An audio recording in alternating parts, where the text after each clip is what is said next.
یہ والا ایک سلیکٹو احتساب ہوگا تو اس کی کوئی کریڈیبلٹی نہیں. نہ سلیکٹو احتساب کرنے والے کی کوئی کریڈیبلٹی ہے، نہ اس ادارے کی کوئی کریڈیبلٹی ہے، نہ اس احتساب کی کوئی کریڈیبلٹی. ریاست کے ساتھ ہے، حکومت کے ساتھ نہیں ہے، تو ان کی اسٹیٹمنٹ کے ساتھ آپ کتنا اتفاق کریں گے؟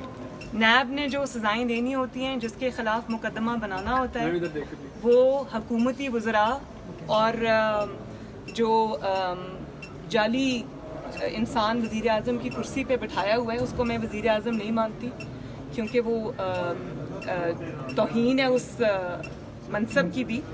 تو وہ تو خود 5-4 دن پہلے بتا دیتے ہیں کہ فلاں بندے کے اوپر اب دیکھیں کیسے کریک ڈاؤن ہوگا. تو نیب نے جو نیب کے اسپوکس پرسنز جو ہیں وہ سارے حکومتی وزراء بھی ہیں اور جعلی حکومت کے سب سربراہ بھی ہیں، وہ سب پہلے اناؤنس کر دیتے ہیں. تو پھر میں کیسے مان لوں کہ نیب کی اپنی کوئی انڈیپینڈنٹ وہ ہے؟